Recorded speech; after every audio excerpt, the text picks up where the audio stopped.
Segundo Ikin, a narrativa autorreferenciada tem uma dimensão somática, ou seja, ela é neurobiológica, você desenvolve certos mecanismos, e ela é sociocultural, ela tem as duas composições.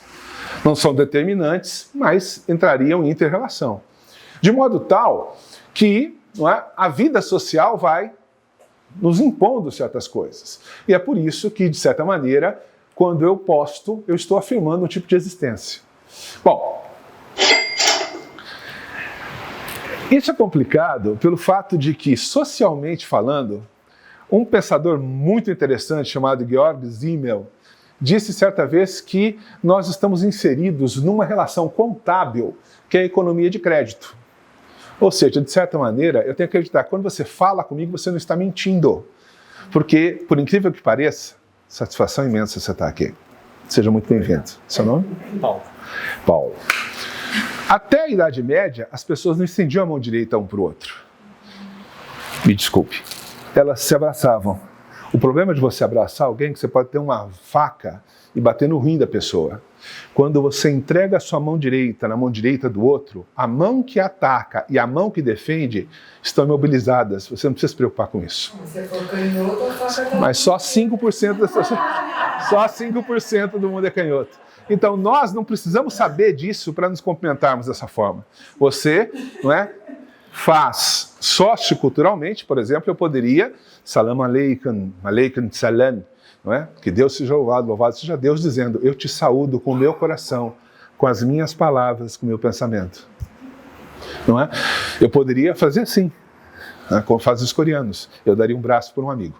Mas, na verdade, portanto, ele disse, isso é feito porque eu parto do princípio que você está falando a verdade para mim. Porque se eu começar a desconfiar de todo mundo, uma coisa meio esquizofrênica, meio neurótica, meio enlouquecida, eu não consigo viver mais em sociedade. Viver em sociedade é você fazer o salto de acreditar no outro. É aí que está a grande interrogação em relação à mídia. Por quê? Porque eu sou capaz de fazer uma imagem minha falando algo que eu nunca falei. E eu posso ir para qualquer tribunal do mundo e dizer, eu juro sobre a Bíblia, você pode me pôr no polígrafo, que eu nunca disse essas palavras. E aí? É mentira? É verdade? É uma outra realidade de relação. Por isso que é algo muito mais complexo. Bom.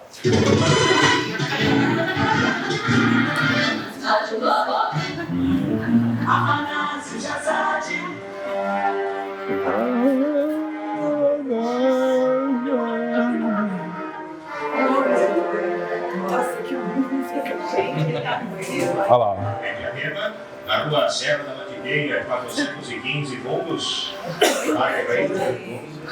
Afanásio de Azad é um precursor do Gil Gomes, do Homem do Sapato Branco e desses programas. Década de 80, esse cara tinha o programa 5 horas da manhã.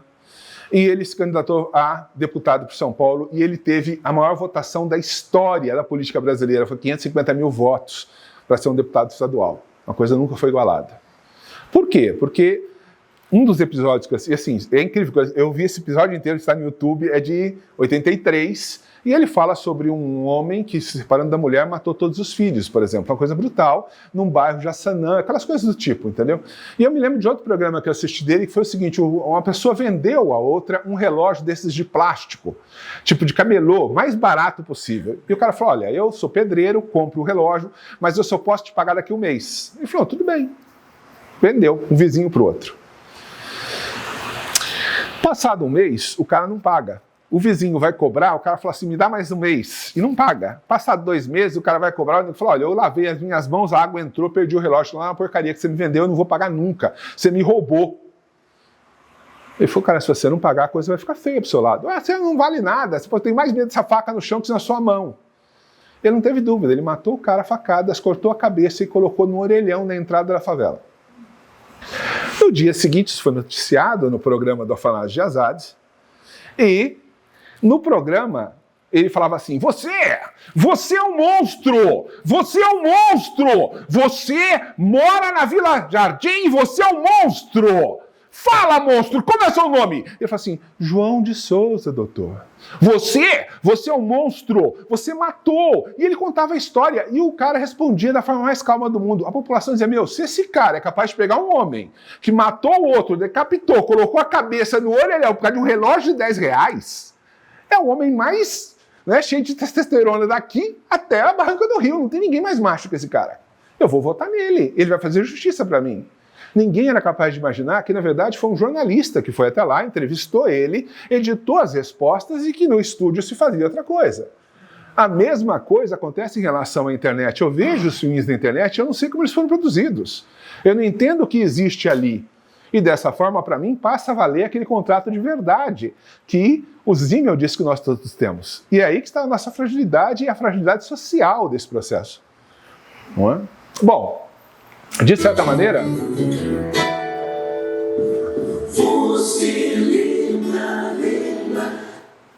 Biografia é a história de vida que se conta de outra pessoa. A autobiografia é quando a pessoa conta a sua história. Existe na literatura, inclusive, uma distinção entre autobiografia e memória. Né? Memória seria o tempo que eu vivi. Eu conheci professor brilhante da Unesp, que ia no Cevadas Literárias, e lá o Bruno contou não sei o quê. Eu estou falando das minhas memórias. Coitado, o cara morreu. Né? Que era o mundo ao nosso redor. São as minhas memórias. Agora, o que eu senti quando eu perdi a minha mãe, o que é a felicidade que foi fazer tal universidade, participar de tal evento, isso é minha autobiografia. Então, em termos literários, existe uma pequena distinção aí. E, logicamente, a memória é a capacidade de reter ou não as informações. E, logicamente, Funes, o memorioso, personagem clássico do Borges, que lembrava de tudo, na verdade, não consegue lembrar de nada, porque se você, né, lembra de tudo, tudo passa a ser desimportante, porque a memória é você guardar algumas coisas e esquecer outras. Aquilo que vale a pena e aquilo que deve ser descartado. Bom, por outro lado, existe uma coisa curiosíssima, que é um projeto chamado Eagle Media. Isso aqui, ó. Ele é liderado por um professor chamado Max Sauder, no centro da escrita de si, lá no King's College de Londres, onde eles trabalham com todas as pegadas virtuais como forma de autobiografia. Então a minha ideia não é totalmente original, já sabia que existia essa pesquisa. Eles fazem levantamento do... Sim, por exemplo, entram no Facebook e vê que tipo de linguagem, de histórias da sua vida é mostrada para ser igual a dele e assim por diante, entendeu? Lógico que isso num padrão muito mais coletivo do que individual, não é? Aquela coisa da sociologia que vai trabalhar com a ideia de que nós somos muito parecidos com o grupo a qual nós pertencemos. Não é? Então, se eu quero saber, por exemplo, se fulano faria isso ou não, eu tenho que falar com um psicólogo. Agora, indivíduo com tanto anos de idade, tal classe social, tal raça, etc. e tal, tende... Exato. Ele trabalha com padrões. E aí ele vê quais são esses padrões de comunicação, de performatividade, de história de vida que é narrada em diferentes suportes, em diferentes... Não é? Sites e tal. Eles trabalham, portanto, desde 2014, tentando entender de que forma que a autobiografia, o mostrar-se, vai sendo alterado ao longo do tempo. Não é? O trabalho começou com o Twitter, Instagram, Facebook, incorporou SMS, WhatsApp, não é? E assim por diante. Logicamente, numa abordagem extremamente multidisciplinar. Esse tipo de abordagem que eu estou apresentando para vocês, falando sobre elas, no Brasil, eu chamaria atenção para 2 livros, tem ali em cima os 2, inclusive, que de alguma maneira contribuem para essa discussão. Um é um clássico sobre autobiografia, que é do Philippe Lejeune, um francês, chamado O Pacto Autobiográfico. Ele trabalha justamente com N manifestações de natureza autobiográfica, desde os diários, né, até outros tipos de performance. Já o segundo, O Show do Eu, da Paula Sibilia, ela vai trabalhar justamente com o mundo virtual. Só que, na verdade, o livro dela é de 2008. E nós estamos em 2020, tralalá, não é? E aí, por exemplo, o Orkut, ele foi criado em 2004 e veio a falecer em 2014, para quem não se lembra. Não é? O YouTube foi criado em 2005. O Twitter em 2006. O WhatsApp em 2009. O Instagram em 2010, o TikTok em 2016. Né? Então, eram realidades que ainda não estavam existentes ou não eram se consolidadas. E criaram, inclusive, novas possibilidades, né? Novas realidades. Bom, quais seriam as ideias do Debord que eu marcaria como algumas ideias que me chamam a atenção? A sociedade moderna é dominada por imagens e representações onde a aparência se torna mais importante que a realidade. Isso é Não tem novidade para nós, mas em 67, pensando na televisão, era algo bastante interessante. A mercadoria não é somente o objeto, mas também a representação, que é oferecida como espetáculo e se torna uma forma de controle social. Eu vi outro dia, por exemplo, uma empresa, imagino eu, que tinha um cenário de jato. E você alugava para, como produtor de conteúdo, você dizer que você estava viajando de jato, por exemplo, entendeu? As pessoas alugam carros. Eu vi um cara que essa semana comprou um carro, por exemplo, eu nem sabia que existia, uma marca chama Pagani, se eu não me engano, uma coisa assim. O carro custa 54 milhões de reais e ele não pode andar. É um carro só para pistas, ele não é feito para o trânsito, ele não é homologado para trânsito, entendeu? Então, assim, é um mundo das aparências, um mundo de mensagens, pessoas pagam para ver isso. Tem um produtor de conteúdo, por exemplo, que ele tem um Uno Mille, que ele está reformando para transformar num carro de luxo. E tudo que você puder imaginar que carro de luxo tem, ele já colocou no carro. E as pessoas escrevem embaixo, você nunca vai pegar de volta o dia que você está investindo nesse Uno. Eu falo, mas é verdade, ele já pegou muitos e muitos Unos. Lógico, tudo é mídia. E nós não temos essa percepção. Nós achamos que, na verdade, ele está reformando esse carro para um dia vender num feirão de imóveis, de carro, perdão, não é? Lá no sei lá onde, no Suns Club, num feirão de carro usado, e vai pegar de volta a tela de LCD que ele colocou no som do carro dele. Não existe isso. É um outro mundo, de escala. O espetáculo aliena os indivíduos à sua vivência, a experiência direta sendo substituída por uma vida passiva, mediada por imagens e interpretações. A relação entre tempo e história da sociedade do espetáculo se altera, pois a experiência do tempo é distorcida pela lógica do espetáculo, que prioriza o presente imediato em detrimento da reflexão histórica. Eu sou professor de história e eu dou aula para garotos de 17 anos, 18 anos. É uma enorme dificuldade, porque para eles, por exemplo, 3 parágrafos é um texto muito longo.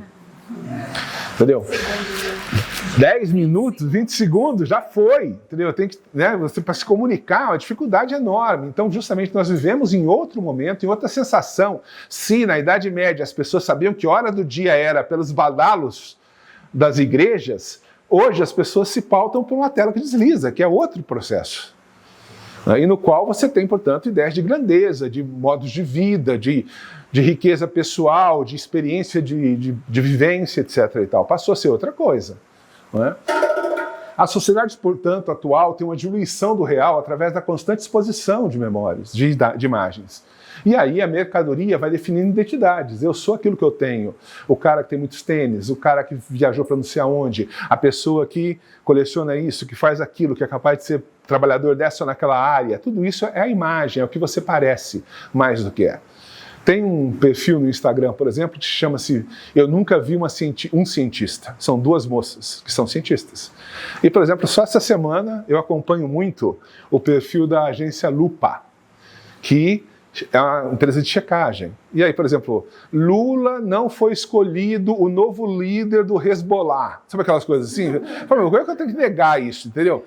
Pablo Vittar não vai colocar a cabeça dele. Não. Quem que acredita nisso? Quem que cria essa... E vira notícia, não é? De certa maneira, essa é uma questão muito curiosa, porque eu acredito naquilo que chega na minha máquina. Esse é o meu mundo. E esse mundo não necessariamente tem que ter lastro na realidade. E quando chega o lastro, a pessoa se recusa a entrar em contato com o lastro. Ela não quer acreditar. Não é? Bom, a velocidade da informação e a cultura do imediatismo maximiza o presente instante, diluindo o passado e o projeto. Se você vê hoje, você tem coaches mirins, crianças de 10, 12 anos falando, não preciso estudar nada disso, Aristóteles não ensinou nada que eu vou precisar. Não é? Porque a pessoa vive do imediatismo, do momento. Não é? E pelo contrário, na Idade Média a pessoa diria, olha, Aristóteles disse tudo que era preciso ter dito. Existe uma famosa frase, belíssima no Nome da Rosa, e o cara fala assim, eu quero ver se Aristóteles falou que a Terra é redonda. Outro fala assim, Aristóteles... a Terra não é redonda. Falei, por que não? Falei, porque eu li tudo que Aristóteles escreveu e ele nunca disse isso. Se ele não disse isso é porque não era. Essa dimensão extremamente formalista, nós não temos mais. Nós temos a experiência, a ciência, e que hoje perdeu espaço. Não é?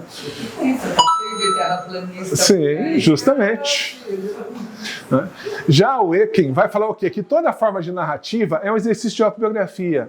toda manifestação, a carta que você envia, a foto que você posta, o carro que você compra, de alguma maneira você está escrevendo a sua memória, a sua história, está performando no mundo do qual você faz parte. Não é? A autobiografia, portanto, uma autoinvenção e oscila entre o que é factual e fictício. Eu, por exemplo, espero, pelo menos, que vocês tenham achado que eu sou um professor universitário culto, que falo bem e que não tenham percebido, por exemplo, que eu lasco as unhas. Não é? Que é uma coisa terrível. Não é? Ou seja, eu estou fazendo aqui o que é fato e o que é ficção, porque eu também não fiquei lascando a unha na frente de vocês. Por incrível que pareça, Bruno, 15% das pessoas roem unha dos pés. Então, toda vez que eu vejo uma mulher muito bonita, eu falo, eu não beijaria jamais, porque eu não sei se é dos 15% ou não. Acaba a libido. Eu falo pra você. Então, saber é um sofrimento às vezes, você entendeu? Bom, voltando aqui. De certa forma, portanto, nós performamos. Performamos para sermos alguma coisa, para sermos reconhecidos, não só o que eu sou, mas o que o outro percebe em mim. Não é? A construção, portanto, do eu não é linear e nem estática, mas interrelaciona histórias presentes, passadas e futuras que vão formando identidade dinâmica. Nesse sentido, os indivíduos, portanto, têm muitos eus. Por quê? Porque ele vai viver em várias particulturas, ele vai transitar por muitos mundos. Ele senta no bar com o pessoal para beber um chopp e não é o Cevadas, é o bar do chopp. Embora no Cevadas tenha chopp também, se você tiver sorte. Né? Você vai, por exemplo, num centro espírita, é outra experiência que você tem. Você vai no enterro de alguém que foi importante para você, ou de um parente, de um amigo seu, é outra experiência, é outra performatividade. Você tem diferentes ferramentas para lidar com isso, na forma de se vestir, de se comportar, de falar. Bom, a linguagem que utilizamos na narrativa, portanto, é regida por regras e coerções. Por quê? Porque se você não sabe, você se queima. Você faz a piada infeliz, você se porta da maneira errada, você se vestiu de forma indevida. Isso tem um custo social, não é? Logicamente que nós tendemos hoje a sermos muito mais tolerantes pela enorme diversidade, inclusive, não é, dos perfis neurológicos das pessoas. Né? A pessoa que é autista, você não pode pedir que ela tenha um nível de comunicação, por exemplo, de uma pessoa que não está no espectro. Ela vai se comunicar, interagir com você com outros referenciais que vão demonstrar afeto, vínculo, compreensão, mas em outras ferramentas, com outras maneiras. Bom, curiosamente que isso também é construído socialmente. Os pais, por exemplo, não é, nos treina para isso. Existem pais que são mais elaborativos, são aqueles que perguntam para os filhos contarem histórias. Né? E essas histórias têm a ver com imaginação, com a capacidade de improvisação, com inovação, com o detalhe. Outros não. Outros treinam os filhos mais repetitivos, são aqueles mais utilitários. Frente a tal situação, reaja dessa maneira. Faça essa frase, diga isso. Morreu sua mãe, meus sentimentos. Entendeu? Não pare para discutir, olha, pô... Por quê? Porque pode começar a aparecer coisas que você não vai conseguir lidar. Então é mais fácil você ter aquela forminha na qual encaixa a fala e a comunicação com o outro. São treinamentos sociais. Tem pessoas que têm uma enorme habilidade de comunicação. Outras têm uma dificuldade muito grande de se vincular, de se comunicar, embora possam sentir, mas não conseguem muitas vezes estabelecer essa troca, esse laço. Não é? Curiosamente, existe tanto a determinação de gênero feminina para o elaborativo, as mulheres elaboram mais, mas também existe uma dimensão de classe para o repetitivo. Os pobres tendem a ser mais diretos e retos, mais simplórios, mais daquela coisa de você, pau é pau, pedra é pedra. Por quê? Porque tem a ver talvez com o próprio mundo burguês. Uma das coisas, não sei se vocês vão lembrar disso, mas não sei se, que alguns talvez se lembrem, mas havia uma época em que nós pagávamos, por exemplo, muito caro pelo acesso à internet no celular. Então você reduzia as palavras, em vez de talvez, você vai ter VZ e manda adiante. Por quê? Porque quanto mais bits você gastava, mais caro saía. A gíria surge na comunicação social, não só para marcar um grupo profissional, por exemplo, mas também pelo fato de que meu tempo é precioso, eu não posso perder. Os homens, até o século XIX, por exemplo, se vestiam de maneira muito mais elegante que as mulheres. Eram roupas mais rebuscadas. Né? Só que aquela coisa, com a roupa rebuscada, eu não consigo levantar 12, 20 tijolos e colocar no telhado. Eu passo a usar uma roupa mais reta, se eu sou operário. Se eu não sou operário, eu posso ter uma roupa que por vezes é mais difícil de vestir, de manter sem amassar, etc. e tal. E assim o falar. Eu posso falar muito se eu tenho tempo. Eu tenho que falar rapidamente se o tempo para mim é algo precioso. Então a classe trabalhadora te treina para que você possa sobreviver o mais instrumentalmente possível nesse ping-pong das conversas, das interações, etc. Tudo bem até aqui, pessoal? Estou viajando muito? Bom, em termos literários, só para não resistir, né, o Yakin aponta uma coisa muito interessante sobre a autobiografia. Ele diz que tem 3 regras que ninguém pode quebrar em escrita autobiográfica. E talvez, eu fiquei pensando se isso também se aconteceria nas interações das nossas autobiografias. A primeira tem a ver com o dizer a verdade. Quando você é desmascarado, isso tem um custo social muito grande. Ele cita, no caso das biografias, das autobiografias, 2 casos. Um cara chamado James Fry, esse é um caso louquíssimo, você pode procurar o nome desse cara depois na internet, quando você recebeu o PDF. Ele ficou milionário, criando plataforma de jogo e tal, mas ele foi presidiário. E ele escreveu um livro que vendeu milhões e milhões de unidades, ganhou prêmios, contando a vida no presídio. Quando um jornalista vai investigar e descobre que ele usou também narrativas do João, que era da cela do lado, do José, que era do pavilhão do lado, que não era ele, mas que ele se incorporou, ele cai em desgraça. Já uma Nobel de literatura, uma guatemalteca chamada Rigoberta Menchú, que ganhou o Nobel da Paz porque havia uma guerra civil e ela participou, era uma militante política, ela também, entre aspas, mentiu. Por quê? Porque ela falou, olha, no dia tal, o exército entrou na minha aldeia, pendurou meu irmão de ponta cabeça, bateu um facão e rachou ele em 2. Eu chorava, minha mãe e tal, entendeu? Um jornalista, ela ganhou o Nobel e tal, anos depois, e ela era analfabeta, ela não sabia ler e escrever, ela narrou isso para alguém. Anos depois, o jornalista foi pesquisar e descobriu que naquele dia ela não estava lá, ela tinha viajado para outra ação social na qual ela participava. E ela falou, não, quem estava lá era a minha prima, e foi assim que aconteceu.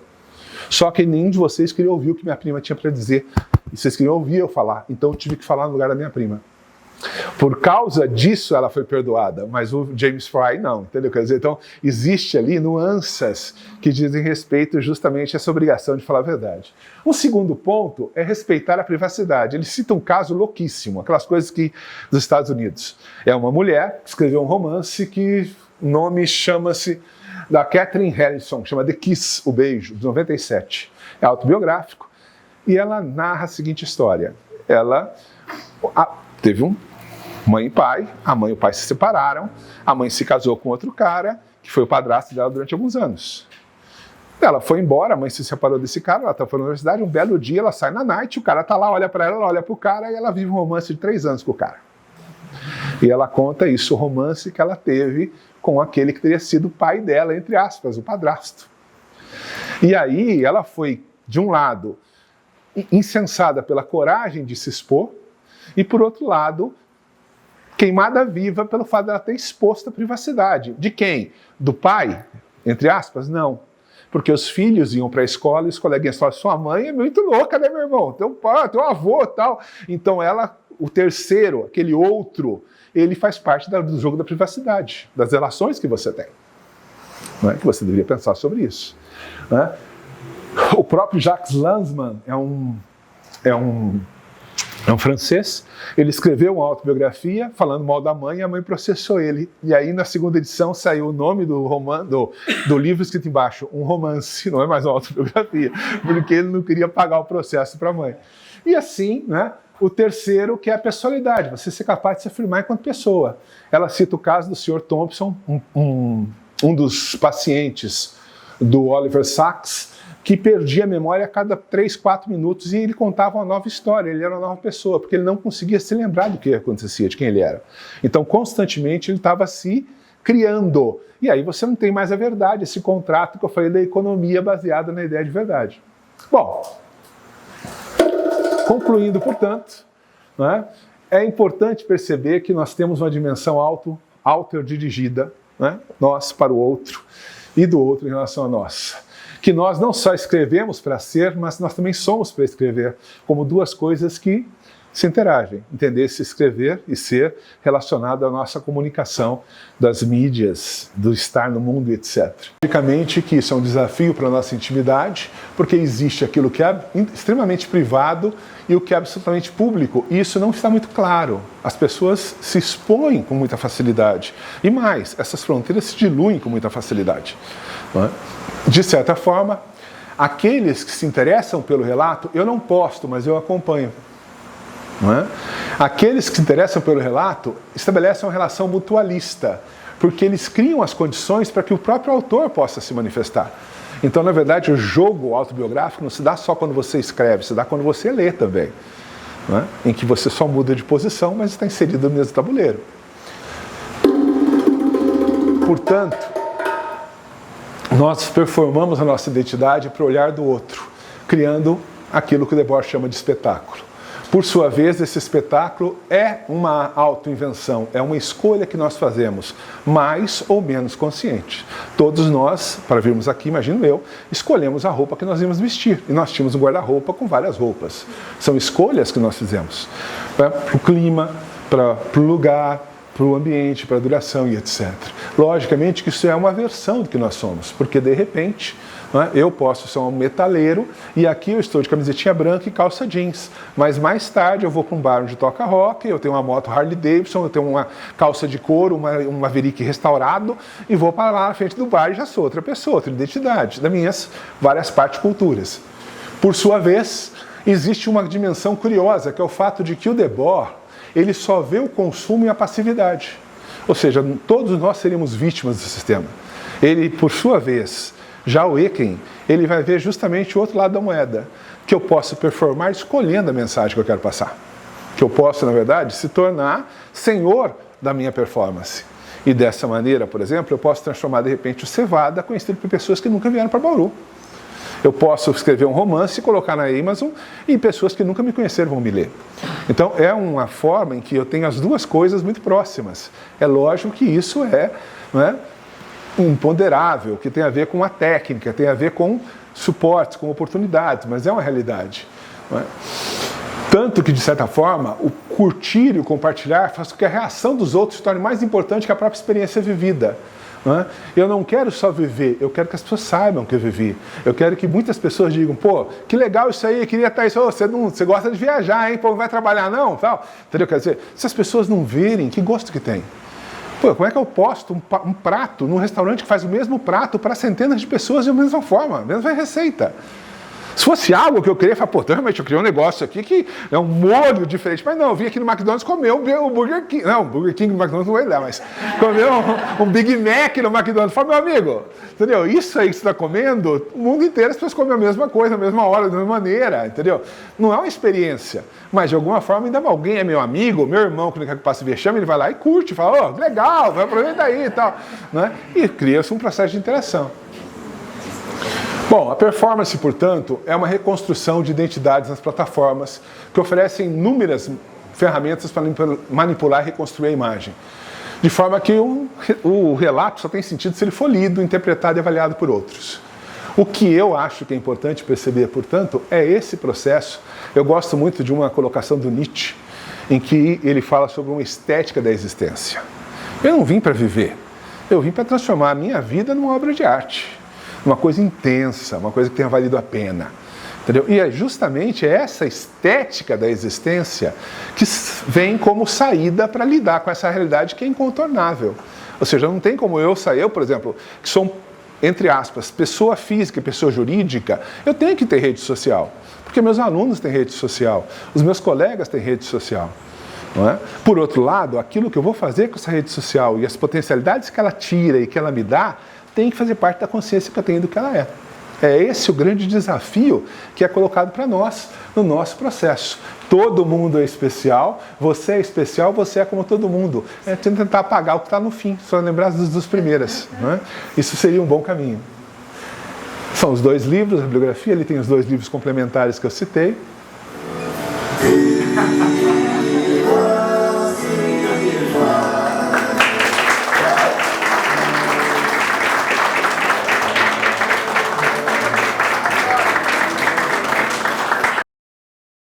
O evento de hoje, com o professor Wilton, sobre o tema Posto, Logo Existo, ele traz uma reflexão muito interessante sobre tópicos como memórias, como biografia, autobiografia e um comportamento diante de todas essas óticas e da perspectiva sociológica e filosófica também do nosso comportamento nas redes sociais.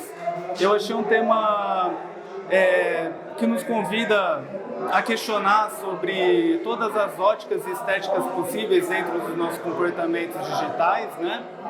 E uma analogia muito interessante com o nosso comportamento fora das redes sociais, fora de qualquer veículo midiático. Então, isso me trouxe reflexões muito positivas durante a palestra, me acrescentou muitos conteúdos sobre os quais eu não conhecia, e eu acho que traz também uma perspectiva muito interessante a roda de conversa que aconteceu depois da palestra sobre diferentes pontos de vista de todos os presentes, e se criou assim um pensamento muito construtivo a respeito dos temas apresentados. Gente, Posto Logo Existo foi um momento assim inesquecível, né? De muita riqueza, de mostrar o que a mídia faz na vida da gente, o que resta de nós nisso tudo, né? Do tamanho que um ser humano é no meio dessa história toda, né? Eu que já vivi um tanto, né? E participei de uma história tão longa para chegar até aqui. Foi maravilhoso participar desse encontro. E agradeço a vocês por esse momento mágico. Obrigada. Se você quer pensar sobre o Posto Logo Existo, leia o Guy Debord, o show, o espetáculo, e leia também John Paul Ekin, 2 autores fundamentais para a gente refletir sobre os nossos dias atuais e a nossa relação com a internet. Muito obrigado.